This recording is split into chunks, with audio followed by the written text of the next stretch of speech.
Assalamualaikum warahmatullahi wabarakatuh. Waalaikumsalam warahmatullahi wabarakatuh. Hamdan syukran lillah, wassalatu wassalamu ala rasulillah, la haula wa la quwata illa billah. Amma ba'du.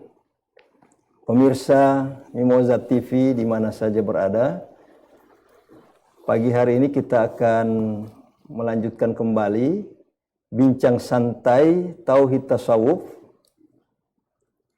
yang mengambil tema ilmu sholat.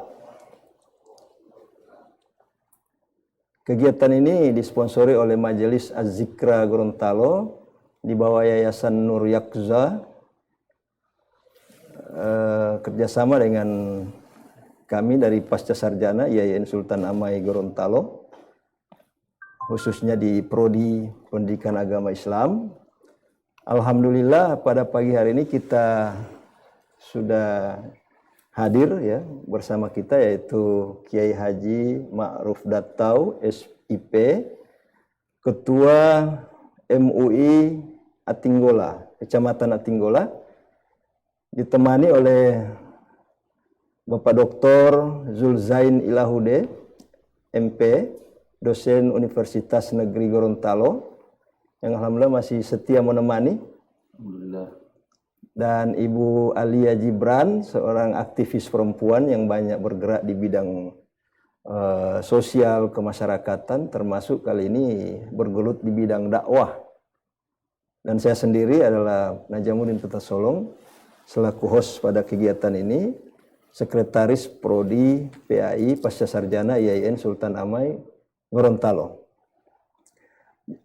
Jika sebelumnya kita membahas tentang materi tauhid sebagai pokok agama atau sebagai pondasi agama, maka kali ini kita membicarakan tentang ilmu sholat. Sebagaimana diketahui, sholat itu adalah tiang agama. Jadi tidak lengkap rasanya kalau hanya bicara pondasinya. Nah, kita bicara lagi bagaimana ilmu tiang agama itu. Karena kalau pondasi tidak ada tiangnya juga kurang sempurna. Nah, oleh karena itu nanti sebentar akan kita bincangkan, ya, mudah-mudahan bincang-bincang ini akan menemukan sebuah makna yang terdalam daripada apa hakikat dari ilmu sholat itu sendiri, dan bisa kita implementasikan dalam kehidupan kita sehari-hari. Karena memang sholat ini bukan hal yang asing bagi kita, karena kita setiap masjid ada aktivitas ibadah sholat itu sendiri. Tetapi apakah sholat kita itu sudah khusyuk sebagaimana yang diharapkan oleh baginda Rasulullah, atau sudah memenuhi kebutuhan rohani kita dalam menjalani hidup dan kehidupan ini? Nah, ini menarik untuk kita diskusikan dan memperjelas lagi. Mungkin akan ada tanya jawab pada kesempatan nanti. Oleh karena itu dipersilakan kepada Bapak Kiai Haji Ma'ruf Dattau SIP untuk menyampaikan garis-garis besar atau pengantar terkait dengan materi ini. Untuk selanjutnya kita akan dialogkan. Silakan Pak Kiai. Terima kasih. Assalamualaikum warahmatullahi wabarakatuh. Waalaikumsalam. Alhamdulillahilladzi an'ama alaina wa hadana binil iman wal islam. Asyhadu an la ilaha illallah, asyhadu anna Muhammadar Rasulullah. Qala Allah Ta'ala fil Qur'anil Azim, laqad ja'akum rasulun min anfusikum azizun 'alaihi ma anittum harisun 'alaikum bil mu'minina raufur rahim. Jadi berkenaan dengan tema kita pada kali ini, tentunya sebagai kelanjutan daripada yang pernah kita bahas bersama tentang kajian tentang ilmu tauhid. Sebagaimana dalil mengatakan hadis Nabi, innallaha lam yufari syai'an afdal minal tauhidi was shalah. Berarti kita tidak sekedar bicara tentang apa itu iman, tapi juga lebih kepada apa sebenarnya itu sholat. Sholat tentunya satu pekerjaan yang sudah kita maklumi semua. Sepakat ulama mengatakan bahwa sholat itu satu perbuatan yang dimulai dari takbiratul ihram disudahi oleh salam. Itu sholat secara khusus menyangkut tuntunannya. Nah, namun sebelum itu bagaimana kita bisa istiqomah ataupun bisa merubah perilaku kehidupan kita dari sisi memahami tentang sholat itu sendiri, tentunya sholat yang bagaimana yang semestinya. Nah, sholat ini oleh para ulama itu sudah dijabarkan berbagai kitab dan juga oleh para imam, sebagaimana yang sudah dimaklumi oleh semua kalangan, baik itu melalui Imam Syafi'i, Imam Hambali, Imam Hanafi, dan Imam Malik. Nah, namun dalam hal ini, versi ini kami mengambil satu masalah menyangkut tentang hukum syariat yang bersumber dari sebuah kitab. Nama kitab itu adalah Fathul Qarib, tentunya yang disusun oleh seorang ulama yang berasal dari mazhab Imam Syafi'i. Nah, di dalam kitab itu diuraikan bahwa sholat itu di samping dia punya syarat-syarat tertentu, dan dia juga punya rukun-rukun tertentu. Nah, demikian pula di dalam hal ibadah ataupun di dalam hal sholat tadi, dia ada 3 hukum yang semestinya menjadi dasar pemahaman kita, pengetahuan kita, guna untuk bagaimana sholat itu bisa dapat berpengaruh kepada diri kita. Tentunya ada yang disebut dengan rukun, itulah yang disebut dengan rukun yang wajib, ada yang disebut dengan sunat mu'akad, dan ada yang disebut dengan sunat hayat. Nah, kenapa hal penting itu, kenapa hal-hal yang seperti itu penting di dalam ilmu sholat? Dikarenakan untuk kita mau melaksanakan ibadah sholat itu, seringkali kita mendengar ada keluhan dari seseorang atau teman kita mengatakan bahwa seolah-olah untuk menghadirkan kehusyuan itu sesuatu pekerjaan yang sangat sulit. Memang betul. Namun perlu kita imani bahwa kehusyuan itu adalah sebuah anugerah pemberian yang dikehendaki Allah kepada siapa yang memang betul-betul dia ingin menikmati sholat itu. Karena hakikat ibadah sholat ini bukan dia tidak dapat terasakan, dia dapat terasakan dan dia bisa berpengaruh. Karena intinya sholat ini bukan cuma sesuatu yang seolah-olah kita anggap beban pada diri kita, tapi tanpa kita sadari hakikat sholat itu adalah makanan pada ruh. Itu sholat. Namun sebelum itu, mohon maaf, sebagaimana yang kami katakan tadi, sebelum kita masuk pada inti daripada sholat ini, sekurang-kurangnya kita pahami dulu tentang syarat-syaratnya dan rukun-rukunnya. Sebagaimana yang sudah disepakati oleh para ulama, bahwa di dalam sholat ini ada yang masuk pada rukun yang disebut dengan rukun yang wajib, ada yang masuk pada rukun namun dia sunat mu'akad, ada juga yang rukun tapi masuk pada rukun atau hukum sunat hayat. Nah, kami contohkan seperti ini. Bagaimana kita bisa menghusyukkan sesuatu pekerjaan supaya pekerjaan itu kita bisa maklumi dengan apa? Tentunya kita sangat membutuhkan keilmuannya. Sholat itu penting. Tapi ilmu daripada sholat itu yang lebih penting daripada sholat itu sendiri. Berarti ilmu ini yang duluan daripada sholat itu sendiri. Nah, kebanyakan kita melakukan sholat dulu. Sementara ilmunya belum sesuai dengan apa yang semestinya. Yang semestinya ilmunya dulu baru sholat. Tidak akan mungkin satu pekerjaan kita lakukan kalau tidak berdasarkan ilmu. Apapun itu, harus ilmu dulu yang kita miliki.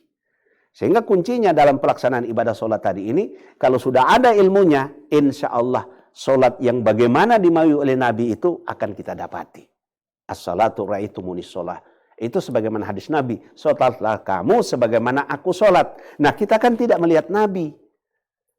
Kita melaluinya dari siapa? Tentunya dari para pewaris Nabi, warasatul anbiya. Siapa mereka? Mereka lah yang penyusun kitab-kitab yang ada di era sekarang ini.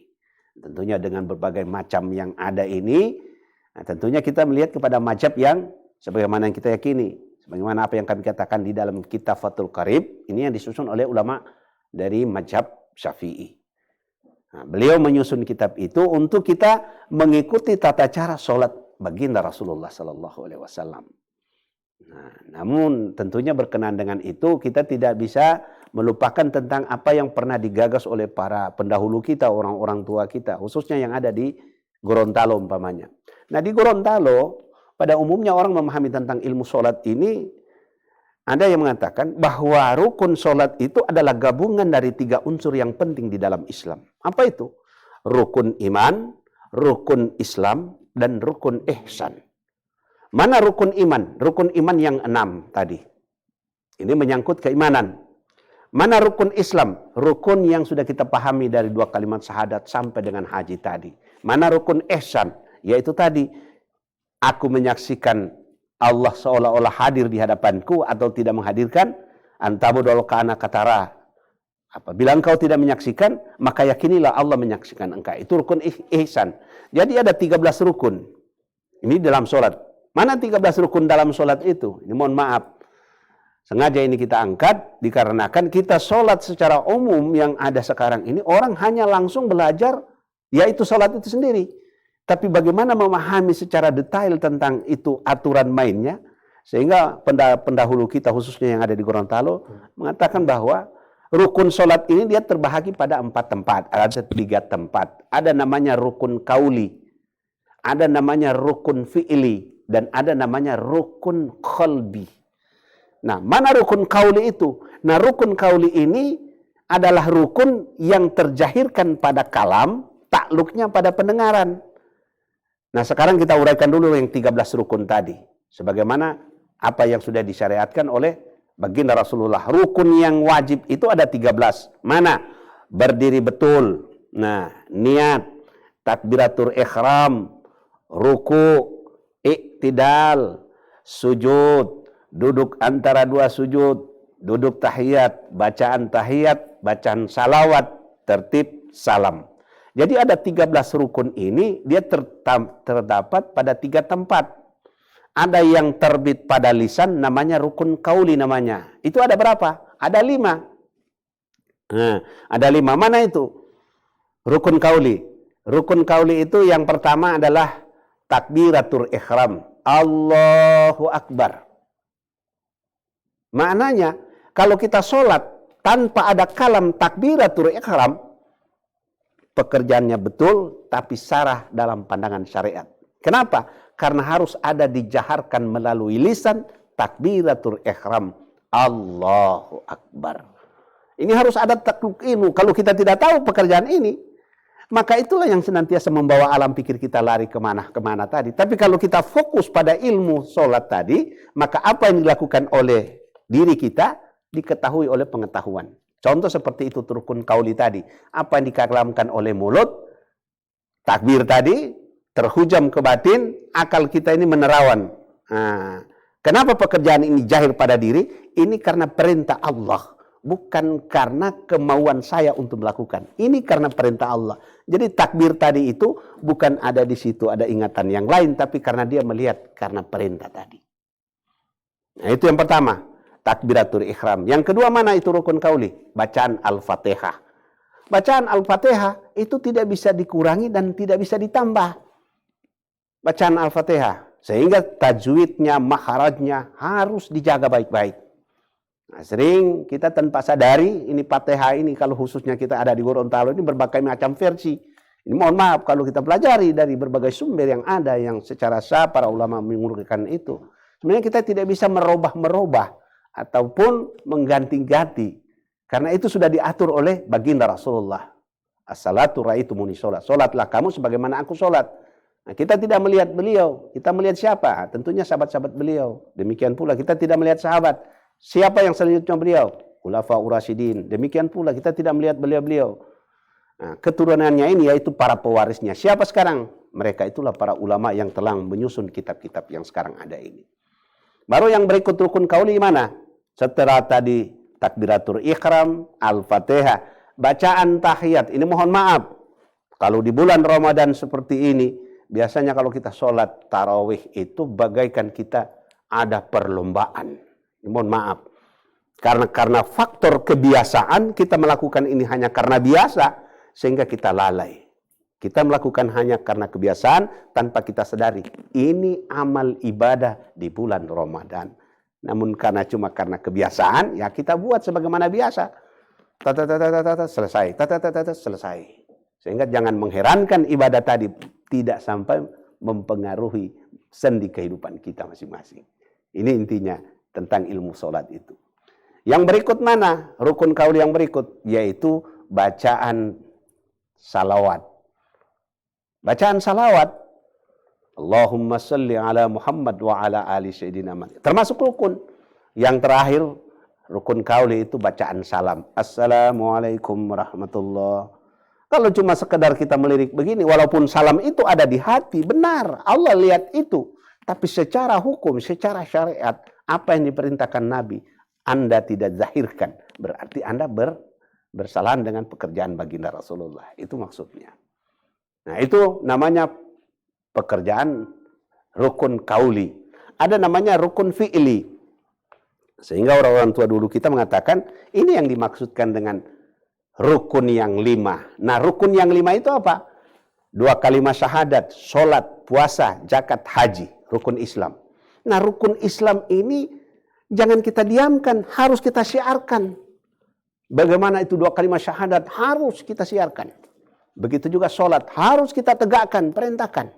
Dikalamkan dia. Begitu juga persoalan tentang apa yang disebut dengan puasa. Demikian pula puasa, zakat, dan haji. Nah, tentunya ini berkenaan dengan rukun yang kami maksudkan, khususnya mempelajari ilmu sholat tadi. Ini yang masuk pada rukun kauli tadi, rukun kalam namanya. Takluk dia pada lisan, takluk dia pada pendengaran, terbitnya itu pada lisan. Ada namanya rukun fi'li. Nah, rukun fi'li itu berkenaan dengan ilmu sholat tadi ini, supaya pada saat waktu kita melakukan ibadah ini, kita tidak peduli memperhatikan yang lain. Biasanya mata ini mempengaruhi. Kita melihat sana, melihat apa saja yang tertulis itu yang kita baca. Tapi kalau pada pengetahuan kita, pada ilmu kita itu hadir ilmu sholat, begitu juga dengan pada batin kita paham dengan ilmu tauhid, maka kehusuan itu mudah. Karena dia adalah makanan kebutuhan daripada roh itu sendiri. Ketenangan yang dimaksudkan ini kan kita mau ini menggapai ketenangan. Mau tenang bagaimana? Fatihah saja kita orang sudah kayak dikejar-kejar. Nah, sehingga rukun yang berikut disebut dengan rukun fi'ili itu ada 6. Nah, mana itu? Berdiri betul 1.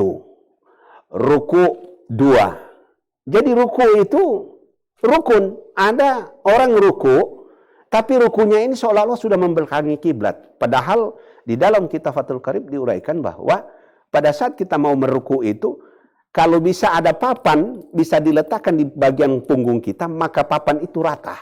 Tidak bisa terlalu ke bawah ataupun agak terangkat. Beda kalau kita ini ada uzur, sakit pinggang umpamanya. Allah tahu. Tapi kalau kita normal, tapi ibadah kita seperti itu tadi, rukuknya kita tidak seperti yang semestinya, maka tidak sah pekerjaan itu.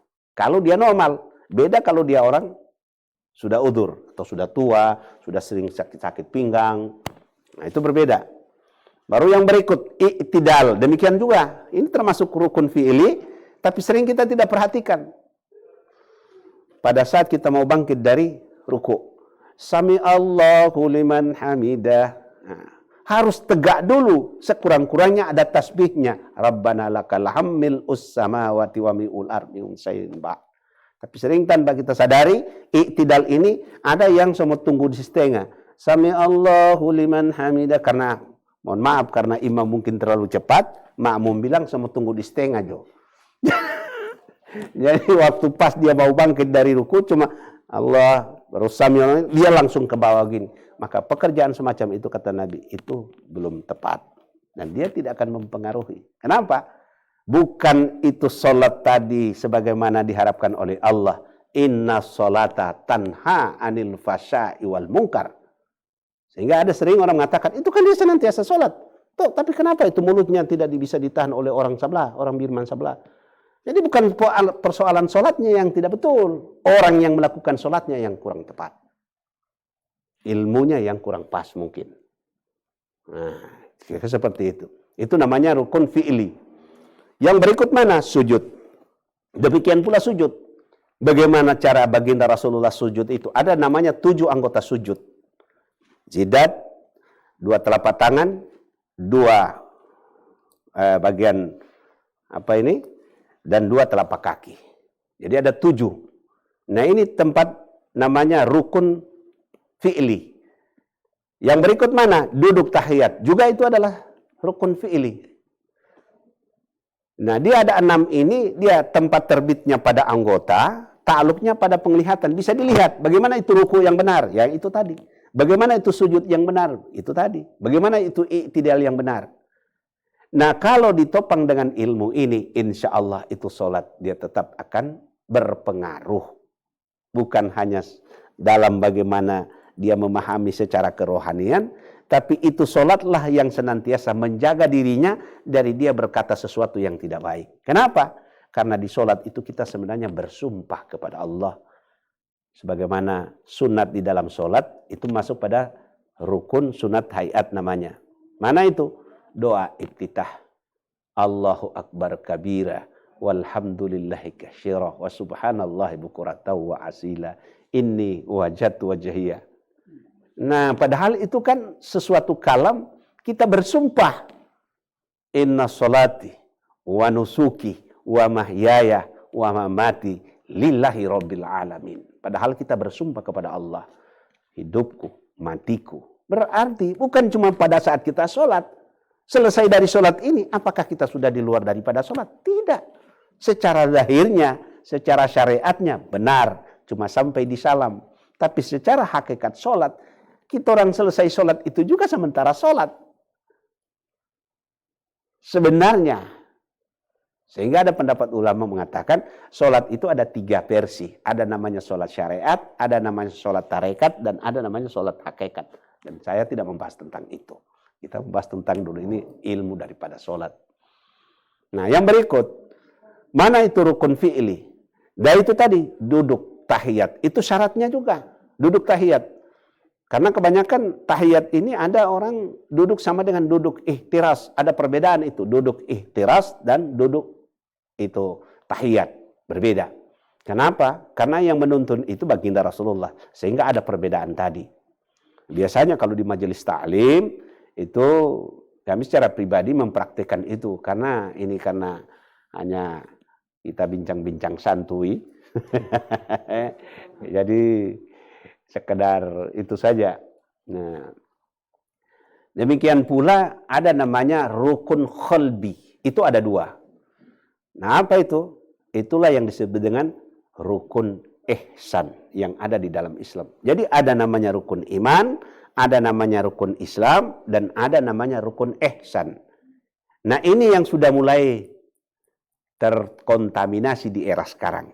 Seolah-olah yang ada di Islam ini cuma 2. Hanya rukun Islam dan rukun iman. Sementara rukun ihsan inilah yang digagas oleh murabbi.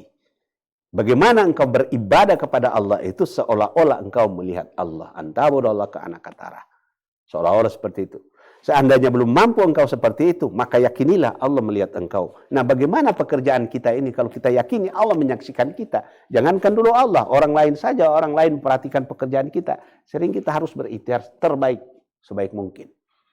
Nah, ini termasuk ilmu-ilmu yang harus kita lengkapi sebelum kita melakukan ibadah sholat itu sendiri. Kira-kira seperti itu, Pak Dokter. Ya, menarik sekali ini. Ada banyak penjelasan tentang rukun-rukun sholat itu.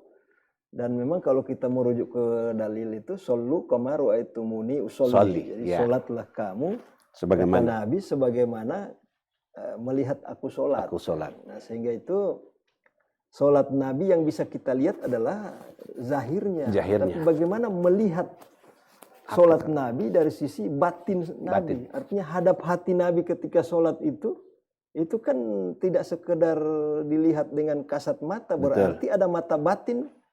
Artinya perintah shollu kama ra'aitumuni usolli ini apakah hanya berlaku untuk melihat sholat dalam arti zahirnya saja yang 13 rukun itu? Iya, betul.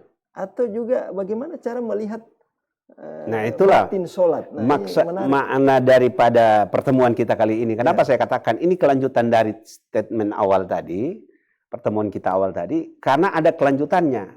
Karena hakikat tauhid itu apa? Hakikat tauhid itu adalah pengenalan.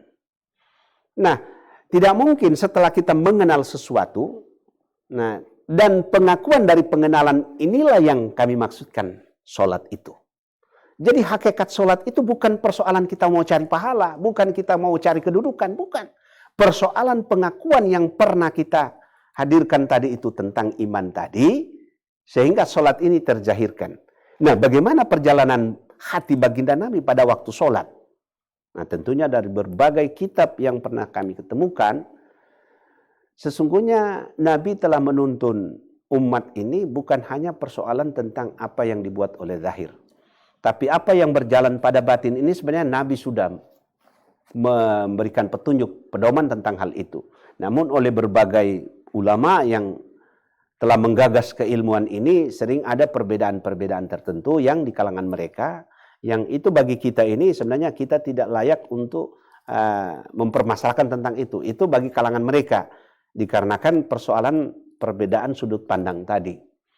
Sehingga apa yang dikatakan oleh Pak Dokter tadi tentang melihat batin daripada baginda Rasulullah, tentunya kita merujuk kepada pemahaman ilmu tauhid itu sendiri. Sebagaimana yang kita bahas yang kemarin, bahwa kita belajar tentang ilmu tauhid itu, kita belajar tentang siapa yang melakukan perintah sholat. Ini kan begitu yang terjadi. Jadi jangan dulu engkau melakukan perintah sebelum engkau mengetahui siapa yang memerintahmu. Ini dia katakan. Sehingga dia katakan bilang, barang siapa yang mengenal dirinya, maka dia mengenal Tuhannya. Nah demikian pula ini. Kita belum akan melakukan perintahnya sebelum orang yang menyuruh perintah tadi belum kita ketahui. Kenapa sampai berat kita tadi tidak mau melakukan perintah? Karena yang menyuruh perintah tadi belum kita ketahui. Kalau kita sudah ketahui yang menyuruh perintah tadi itu, maka pekerjaan tadi ini kita anggap sesuatu anugerah pada diri kita. Karena kita diberikan sebuah kemuliaan, bukan diberikan beban. Ini. Sehingga sholat tadi itu pada hakikatnya bukan beban pada diri, tapi anugerah kepada diri karena dialah makanan rohaniyah. Ibadah itu makanan rohaniyah. Dia bukan beban jasmani, bukan. Tapi dia makanan rohani. Sehingga dituntut di situ harus khusyuk. Karena kehusuan itu sangat kita butuhkan, bukan cuma saja dalam pekerjaan sebagaimana sholat, atau tidak, dalam apa saja. Makan saja kalau kita tidak khusyuk, maka tidak akan terasa. Tidak terasa. Kita kalau makan khusyuk, apa yang kurang itu sangat terasa. Nah, demikian pula sholat. Sholat kalau tidak khusyuk, maka kita sholat asal saja. Yang penting luruh kewajiban, selesai. Tapi kalau dia terasa, sangat menyentuh batin ini, asik dia menjalani itu. Karena sebuah anugerah termulia dari Allah Subhanahu wa taala kepada hambanya yang itu tadi. Sehingga Nabi saja mengatakan itu, sesungguhnya di dalam sholat itu aku beroleh ketenangan yang luar biasa. Itu baginda Nabi. Seperti itu kira-kira Pak Dokter. Begini, boleh tidak ketika kita melihat Nabi sholat, dalam hal artinya bukan zahirnya tapi batin Nabi sholat, kan ada warasatul anbiya, pewaris Nabi. Pewaris Nabi. Artinya yang diwariskan kepada pewarisnya ini adalah bukan cuma zahirnya, tapi batinnya juga diwariskan. Juga. Berarti lihatlah pada ulama-ulama yang sederajat para wali misalnya. Di situ akan kita temukan batin Nabi ketika sholat. Artinya kalau kita sholat di belakang mursyid misalnya, itu kan akan terasa berbeda. Karena dia hadir, batin sholat itu tidak sekedar zahirnya. Karena dia warasatul anbiya. Jadi yang diwariskan itu terkait juga dengan batin Nabi ketika sholat itu. Ya itulah, sering terjadi perbedaan pendapat itu di kalangan orang-orang atau kelompok tertentu. Bahwa para ulama di era yang sekarang ini, yaitu tadi, ada ulama-ulama yang mereka anggap bukan bagian daripada warasatul anbiya, tapi ada juga ulama-ulama yang mereka katakan adalah warasatul anbiya. Memang ada punya kriteria, dikarenakan ya itu tadi, sudut pandang dari versi masing-masing tadi itu mengatakan, sehingga ini yang sesuai dengan versi warasatul anbiya. Oh ini tidak sesuai warasatul anbiya. Itulah yang saya katakan berbeda karena kan sudut pandang.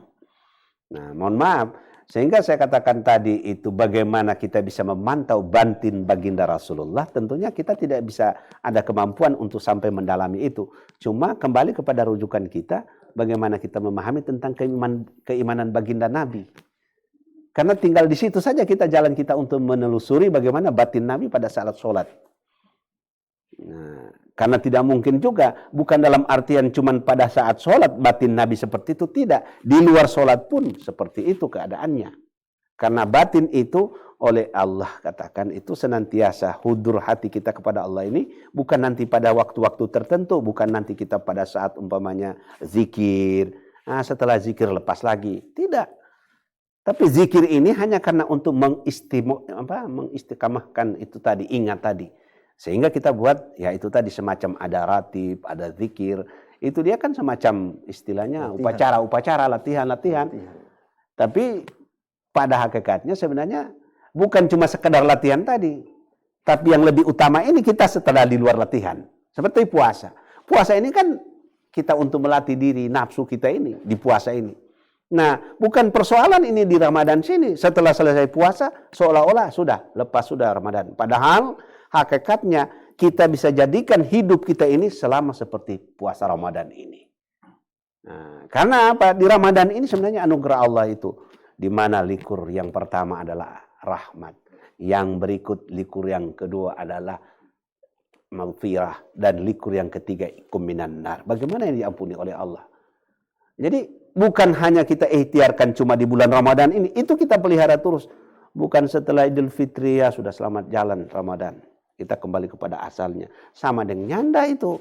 Padahal kita dilatih di bulan Ramadan ini. Bagaimana bisa jadi Ramadan seluruh tahun hidup kita ini. Bisa jadi Ramadan. Di mana intinya Ramadan ini kan mendidik nafsu kita.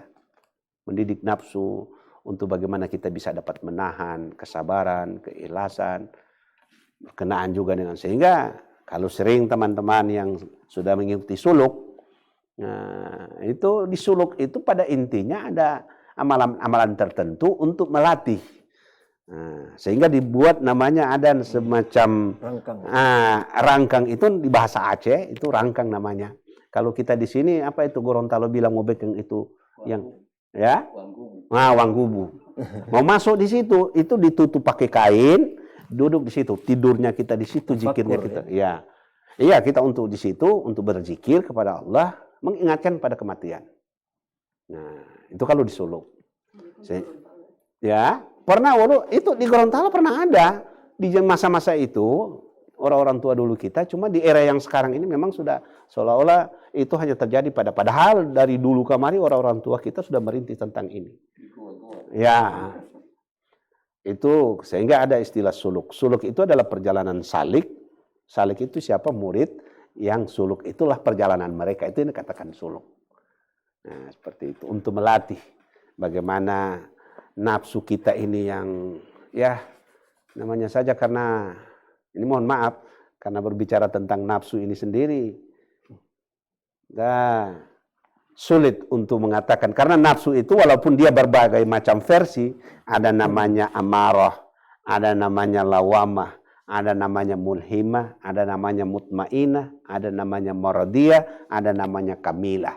Padahal nafsu itu cuma yang satu tadi. Cuma dikarenakan berbagai versi sifat-sifat orang tadi, ya sehingga dikatakan nafsu amarah. Nafsu amarah itu mana? Yang selalu marah itu. Nah, dia dilatih di puasa ini. Sebenarnya puasa ini menahan marah. Nah, ya kan? Jadi semestinya di puasa ini kita orang kalau ada yang bikin marah tahan. Tapi ini tidak. Kalau bukan cuma puasa ngana uti kita tampeleng. Nah, ini kan bukan melatih namanya. Itu kan cuma memanjakan dia. Kecuali memarahi kemungkaran ya. Kalau memarahi kemungkaran lain lagi. Tapi dengan nafsu. Ya? Dengan nafsu.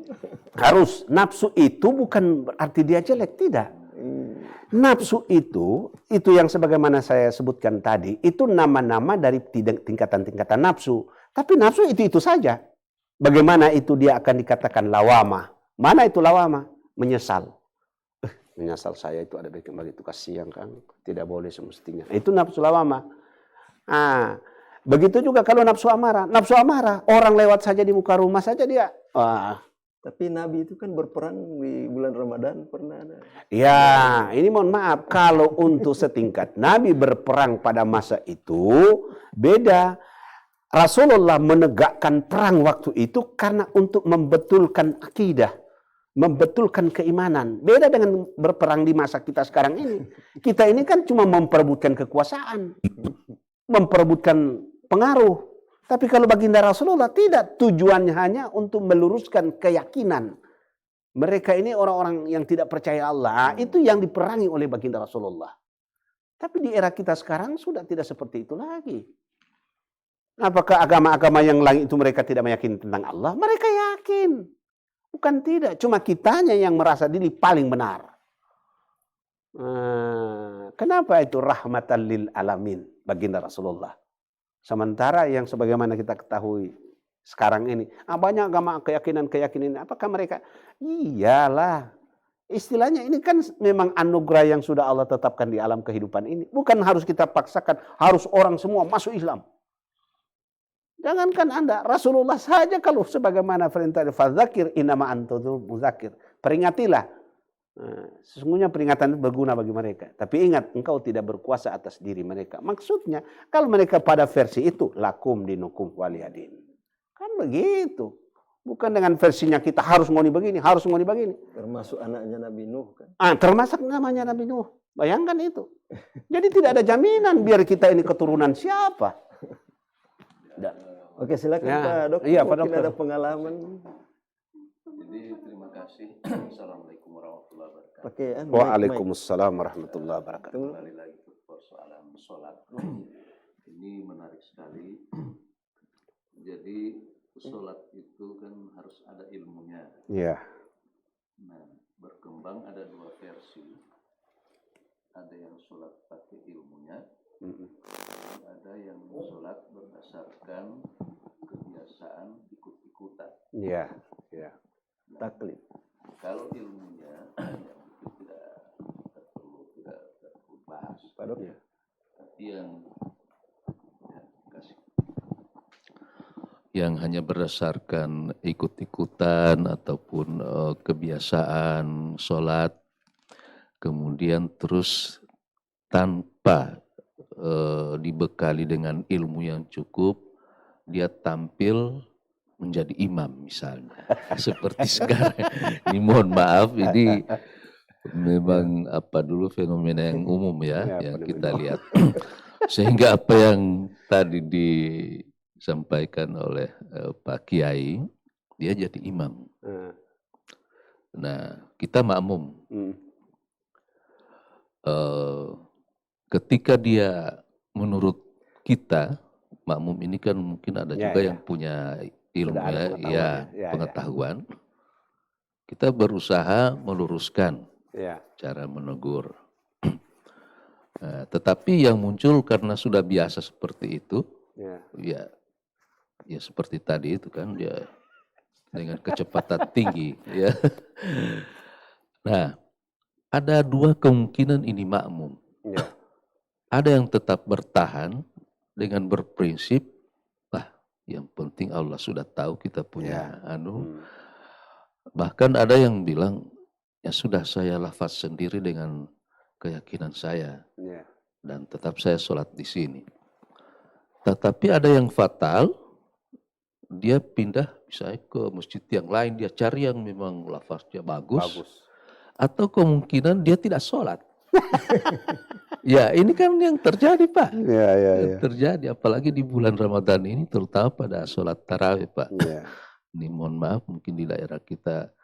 Nah, kira-kira bagaimana upaya ataupun cara-cara kita supaya ini secara perlahan menuju kepada kebaikan, menuju kepada hal-hal yang kita inginkan, sehingga orang-orang ini akan kembali kita akan sholat. Sebelum dijawab barangkali saya tambahkan sedikit. Ada sebelum sholat itu kan ada azan. Nah, biasanya itu yang azan bukan orang tersentuh untuk pergi sholat, malah jadi bahan ledekan. Karena suaranya mungkin yang tidak menarik, macam-macam lah. Nah, yang jadi masalah kan ketika kita persoalkan orang yang azan seperti itu, kita langsung dibalik. Daripada ngoni yang azannya bagus tapi tidak membawa azan, kan lebih baik saya. Nah, ini bagaimana ini fenomena juga kan. Termasuk imam tadi itu. Ya, itulah kenyataan dalam kehidupan kita saat ini, yang mana tentunya itulah pada intinya sebaiknya lah kita ini, mari kita kembali ke jalur yang real tadi, dalam artian lebih mengutamakan untuk belajar. Kan sebagaimana apa yang sudah disampaikan oleh Pak Dokter di awal tadi. Dalam hal ini saya akan menguraikan sedikit tentang apa yang disampaikan oleh Pak Dokter Zul tadi, yang mana ada perasaan-perasaan yang kurang itu, mohon maaf ini bukan menyalahkan si A, si B, si C, tidak. Tapi lebih kepada kami mengambil pengaman secara pribadi. Contoh, jazam atau yakin itu dia ada 4 kriteria. Namanya yakin itu ada 4 kriteria. Ada yang pertama disebut dengan ma'rifat. Nah, ma'rifat itu dia ada syarat ma'rifat tadi. Jadi mengetahui itu dia ada punya syarat. Dia dikatakan di dalam tuntunan, dia katakan bahwa syarat daripada ma'rifat itu dia harus berdasarkan dalil dan mufakat dia pada hukum. Sepakat dia dengan hukum. Jadi ada 2 syarat. Berdasarkan dalil dan mufakat pada hak. Istilahnya mufakat pada hak itu sesuai dengan firman, sesuai dengan dalil hadis. Bukan waham. Bukan sangka. Ini boleh. Itu namanya ma'rifat. Baru ada yang kedua disebut dengan taklid sahih. Nah, sholat walaupun di dalam perintah tadi taklid mengikuti, tapi dalam hal aturan main pekerjaan tadi bukan hanya sekedar mengikuti, tidak boleh. Ada orang belajar sembahyang itu cuma karena dia lihat. Oh, ternyata begini ini sembahyang. Ada di takbiratul ihram, ada di ruku, ada di begini. Sehingga pernah ada kejadian kata, ya kan? Dia karena belajar sambayang karena dia dapat belajar pada orang yang tidak betul. Sehingga yang terjadi apa? Seolah-olah ada permainan di dalam sholat itu.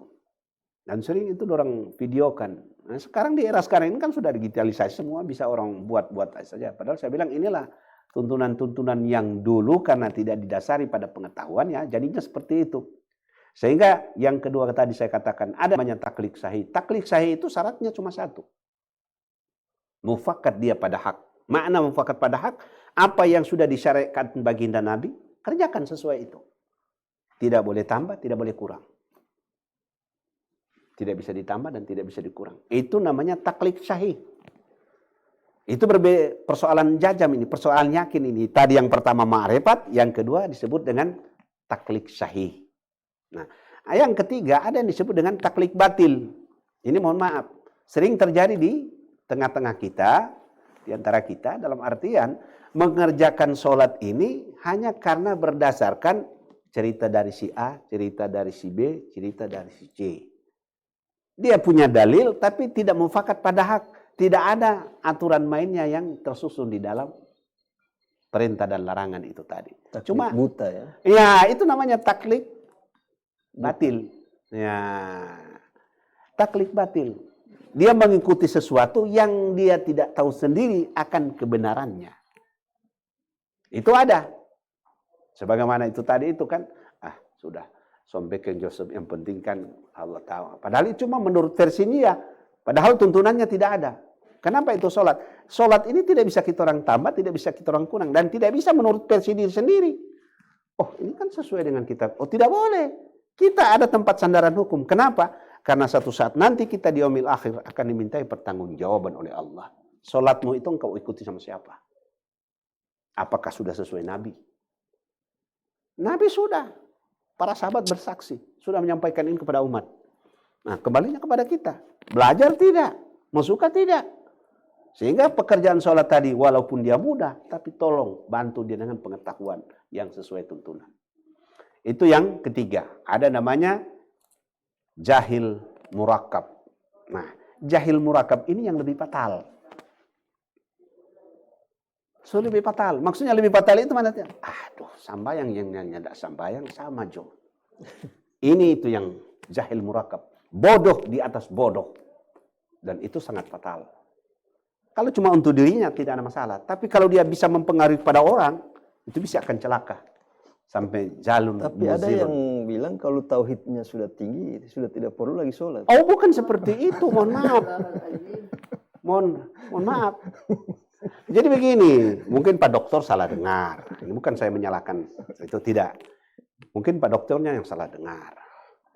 Kalau pemahaman tauhid yang sudah hak, sebagaimana yang saya katakan di awal waktu itu, kalau orang yang sudah pemahaman, sudah zauq secara nurani, dia tidak dapat membedakan lagi mana sholat dan mana bukan sholat. Karena seluruh perbuatannya itulah ibadah. Bukan berarti mereka tidak sholat. Cuma mungkin karena era kita ini kita mengatakan, oh beliau-beliau tidak sholat. Memang orang-orang yang seperti itu tidak lagi mempertontonkan pekerjaan zahirnya.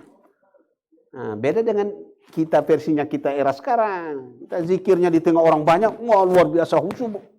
Tapi pada saat kita sendiri, 10 saja tidak selesai.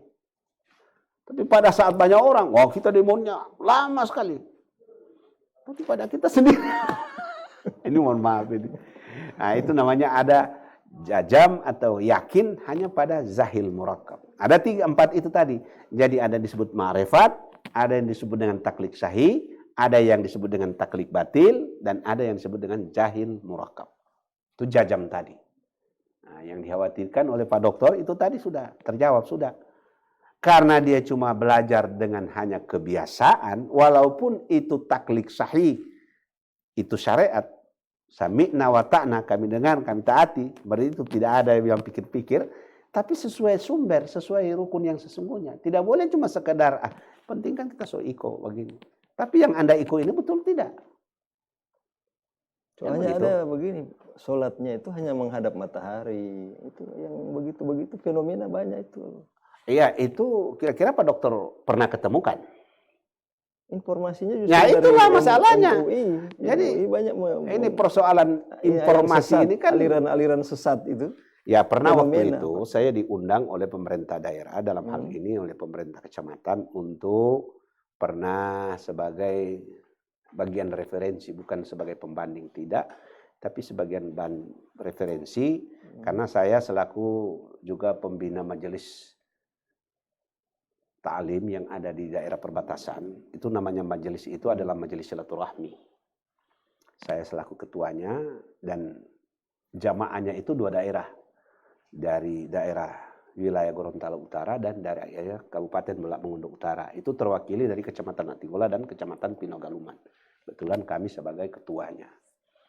Nah, jadi waktu itu kami diundang oleh pemerintah kecamatan, dalam hal ini hanya mewadahi sebagai representatif, pertanyakan tentang hal itu yang pernah beredar di sana di wilayah kami, yang mana ada seperti itu tadi. Sholat itu hanya menghadap matahari. Padahal itu cuma waham, cerita dari cerita, cerita dari cerita. Tidak ada. Sebenarnya tidak ada itu. Cuma itulah yang ada fenomena di kita di masyarakat seperti itu. Tapi jangan terbawa kita dengan. Apakah kita misalnya sudah punya sedikit ilmu ya, misalnya, atau mungkin orang lain, sudah bisa menjustis bahwa tidak sah ini sholat begini. Toh, kita mau pergi sana. Apakah dimungkinkan penilaian seperti itu? Karena ada juga kan, ya yang penting Allah sudah tahu. Toh, seperti penjelasan tadi. Tapi ada yang sudah menjustis, tidak ada gunanya ini.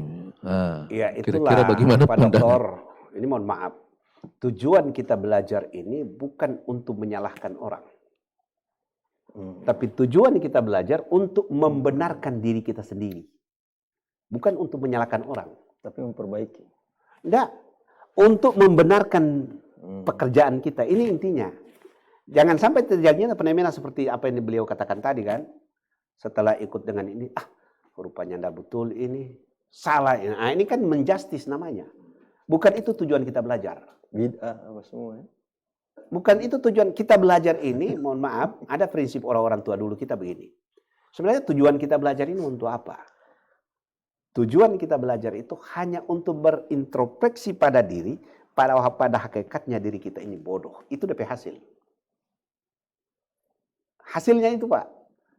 Beda dengan ilmu yang secara umum, secara material. Ada DP hasil. DP hasil apa itu? Mungkin S1, S2, S3. Kan seperti itu. Tapi sebagaimana pendapat orang-orang yang pendahulu kita mengatakan, belajar itu hanya untuk menilik pada diri bahwa hakikat diri kita ini bodoh. Seperti itu yang. Nah, jadi sebagaimana apa yang disampaikan oleh Pak Dokter tadi, bukan berarti dalam artian kita menjatis untuk orang lain, tidak. Diri kita ini yang menjadi ukuran. Kita belajar ini kan bukan untuk membenarkan supaya orang lain selamat, tidak. Paling inti ini diri kita, yang paling inti. Bagaimana dengan yang lain tadi umpamanya, sebagaimana yang Pak Dokter katakan, bagaimana kalau kita sebagai makmum di orang yang kita orang tahu tidak paham dengan ilmu agama, tapi sebaiknya lah kita senantiasa bersangka baik kepada apapun itu. Kita harus bersangka baik. Kita harus senantiasa bersangka baik dalam artian jangan menganggap bahwa kita yang bagus, yang sana tidak bagus. Baru lari. Jadi tetap bertahan sih. Tidak juga bertahan. Maknanya sekurang-kurangnya ada tempat pijakan kita. Ada kan istilah-istilah yang kita kenal, ada namanya mufarid. Mufarid itu apa? Tentunya ada syarat-syarat kita bermufarid. Mufarid itu kalau imam cedera, itu bisa. Kalau imam cedera, wajib kita mufarid. Umpamanya saya ada di belakang imam. Ini mohon maaf Pak Dokter. Kebetulan imam yang ada bawa jamaah, saya sebagai jamaah ada di belakang, melihat ini, bahwa Pak Imam ini kejatuhan tai cecak di pakaian sholatnya. Ini kan membatalkan, karena sudah memikul najis. Maka yang ada di belakang imam ini wajib menginformasikan. Menginformasikan itu pun diatur di dalam aturan mainnya hukum sholat. Tidak ada mengingatkan di dalam sholat, tidak ada. Karena hakikat sholat itu cuma zikir kepada Allah. Maka dia melafalkan tasbih tadi itu, pujian kepada Allah. Subhanallah itu bukan dalam artian untuk menegur imam. Kalau dia ada niat menegur imam, batal sholatnya. Batal sholatnya. Itu sesuai tuntunan Fathul Qarib. Jadi pada saat dia mengkalamkan itu tasbih, Subhanallah. Niat bertasbih, memuji kepada Allah atas itu kesaksian yang dia lakukan. Lihat tadi itu. Bukan dengan tujuan untuk kasih ingat ini dia nggak mau salah. Kalau dia ada maksud untuk memperingati imam, batal sholatnya. Karena di dalam sholat tidak ada ajar mengajar. Nah itu kan maksudnya kan mengajari. Tapi kalau imamnya tidak paham? Ya bukan persoalan paham dan tidak paham ini Pak. Maksudnya ini kan mencontohkan bagaimana saya mufarid. Kan imam sudah batal. Harus saya mufarid dong. Maju ya? Ya sekurang-kurangnya saya maju. Saya gantikan posisi beliau. Cara negurnya itu bagaimana? Ini kan kita Subhanallah. Iya. Itu tadi kalau perempuan kan menepuk tangan. Kan? Kalau perempuan, belakang tangan ini kan. Kalau laki-lakinya mengucapkan tasbih. Subhanallah. Subhanallah. Tapi dengan itu tadi, catatan tadi. Jangan ada di hati mengingatkan. Menegur. Kalau kita ada niat menegur, itu batal sholat kita. Kalau sekedar tasbih, kita memuji kepada Allah atas itu ketidakbenaran, atas itu kelalaian tadi. Tasbih. Artinya kesalahan itu atas kehendak Allah. Atas kehendak Iya, Allah. atas kehendak Allah. Itu maksudnya. Kembali ke Ya. Ya, jadi kembali ke persoalan sholat ini. Bagaimana memotivasi diri sendiri ataupun orang lain supaya melaksanakan sholat itu tidak setengah-setengah. Toh? Ya. Kadang misalnya begini, kita sudah sholat ya, kita Ya. sudah sholat, beduk dohor misalnya. Kita sudah biasa sholat. Baru jam 12. Kerja lagi mungkin masih rapat apa segala. Yang berapa itu? Masih baru lagi ini sampai jam 2 ini DP. Tuh? Ya. Bagaimana motivasi ini supaya begitu beduk lagi? Yang itu masih bagus ke sholat tuh. Yang fatal yang tidak sholat. Tuh? Ini fatal. Jadi mengenai sholat di awal waktu barangkali. Ya, memang awal kalau sholat yang fasih. terbaik itu di awal waktu. Cuma itulah kriteria kita makhluk ini mohon maaf, bukan berarti ada namanya semacam tata cara atau ada dia bilang rahasia tertentu. Tidak. Seseorang yang bisa taat dan dapat dia secepatnya menerima panggilan Allah tadi itu anugerah. Bukan dikarenakan ada dia bilang kesiapan-kesiapan tertentu, ada rahasia-rahasia tertentu yang dia bilang, harusnya begini. Tidak. Kalau sesuai pengalaman secara pribadi. Saya terus terang, background saya ini bukan dari keagamaan. Background saya ini dari masyarakat biasa. Cuma dalam artian belajarnya saya ini yang alhamdulillah, saya beroleh anugerah, saya tempat belajar kepada orang-orang yang memang puluhan tahun ada di pesantren. Almarhum Pak Ustadz Amin Harahap. Beliau yang tempat saya belajar ilmu kalam. Nah, beliau itu 15 tahun di pesantren. Nah, di Darussalam. Nah, jadi ya itulah sebagaimana saya katakan tadi. Jadi tidak ada trik tertentu yang walaupun memang ada syarat-syarat itu tadi, tapi tidak bisa menjamin. Tidak bisa menjamin bahwa semestinya harus begini, harus begini. Cuma kuncinya, saya rasa sebagaimana apa yang kami uraikan dari awal tadi. Coba kita belajari tentang ilmunya dulu. Kalau kita fokus ilmunya tadi, insya Allah. Kurang-kurangnya itu. Jadi kalau kita fokus, menghilangkan kemalasan itu barangkali. Iya, di situ. Karena ada hadis bilang dikencingi oleh setan. Iya jelas. Seperti itu. Seperti itu. Ada itu pendapat para imam dikencingi oleh setan. Berbagai macam versi. Berbagai macam. Itu sah-sah saja. Ya kan? Itu sah-sah saja. Tapi kalau kita orang sadar, kalau telinga kita ini saja sering kita gunakan cuma untuk mendengar sesuatu yang tidak bermanfaat. Apa tidak dikencingi oleh setan itu? Nah, sebaiknya lah bagaimana kita menjaga pendengaran kita itu. Bukan nanti di saat-saat tertentu kita menjaga. Tidak. Di mana saja kita berada, sebaiknya lah telinga kita gunakan untuk hal-hal yang manfaat. Demikian pula mata kita, sesuatu yang... Nah, insya Allah cahaya yang datang dari Allah itu bukan dalam artian cahaya apa, tidak. Tapi kita bisa dapat berjalan benar, berbuat yang baik. Itu anugerah sebenarnya, bukan dikarenakan faktor ilmu yang kita miliki.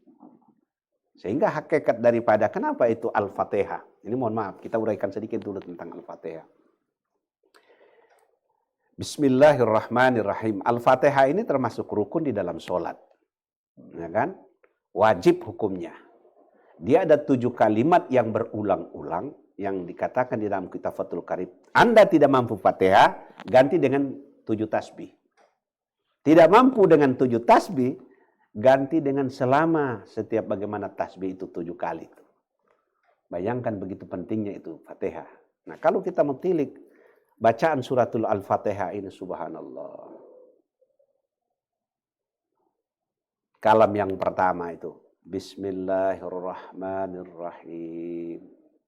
Nah, kalau dita'arif dari artikan dia secara zahiriyah perkataan itu dengan nama Allah yang Maha Pengasih lagi Maha Penyayang. Kalau dia ditafsirkan secara isyari, kan ada 2 tafsir, ada namanya tafsir ibari dan ada namanya tafsir isyari. Kalau ditafsirkan dia secara isyarat, Allah memberitahukan pertolongannya semata-mata Anda melakukan ini. Ini sebenarnya informasi itu datang dengan nama Allah yang Maha Pengasih lagi Penyayang. Itu arti secara zahir ayat itu. Tapi secara isyarat Allah memberitahukan informasi bahwa Allah bantu Anda dengan kasih sayang. Dengan kasih sayangnya, kan begitu. Bismillahirrahmanirrahim. Alhamdulillahi Rabbil Alamin. Nah, nyatalah informasi tadi harus secepatnya kita jawab dengan kesyukuran. Nah, hakikat syukur itu adalah anugerah dari Allah. Kita tidak akan mampu bersyukur kepada Allah tanpa ada anugerah Allah. Kalau Allah tidak bantu, kita tidak akan mampu bersyukur. Syukur hakikatnya Allah yang memberikan kemampuan kita untuk bersyukur. Bukan kemampuan diri kita untuk bersyukur. Hakikatnya kita ini lemah. Hakikatnya kita ini tidak bisa berbuat apa-apa. Alhamdulillahi Rabbil Alamin. Ar-Rahmanir-Rahim. Inilah wujud kasih sayang rahmat Allah. Nah, kami rasa cukup. Ya. Ya. Terima kasih. Jadi sebenarnya ini masih penasaran kita untuk membahas tentang ilmu sholat ini. Cuma karena waktu membatasi kita. Jadi insya Allah kalau ada waktu lagi kita akan lanjutkan. Dan saya kira insya Allah kita akan lanjutkan pada sesi-sesi berikutnya yang lebih menarik lagi. Dan saya kira penjelasan dari Pak Kiai tadi adalah sekaligus closing statement. Betul. Sehingga saya hanya menyimpulkan bahwa memang ilmu sholat ini sangat penting. Itu harus kita sadari dulu. Kalau kita tidak merasa tidak ada gunanya ini ilmu sholat, maka kita tidak akan menemukan apa hakikat dari sholat itu, dan kita tidak akan merasakan nikmatnya sholat. Nah, oleh karena itu memang salah satu cara ya kita harus banyak mendengar, banyak belajar, banyak sharing, dan banyak menginformasikan kebaikan-kebaikan itu untuk bisa jadi dimiliki oleh orang lain dan diri kita sendiri. Demikian dan terima kasih para pemirsa Mimosa TV di mana saja berada. Bincang santai kita pada pagi hari ini sudah berakhir, dan insya Allah kita lanjutkan pada kesempatan yang lain. Dan mohon maaf apabila selama bincang santai ini terdapat kekeliruan, dan semua itu adalah khilafan kami sebagai manusia. Mari kita akhiri dengan sama-sama membacakan hamdalah. Alhamdulillahirabbil alamin. Assalamualaikum warahmatullahi wabarakatuh. Waalaikumsalam warahmatullahi wabarakatuh.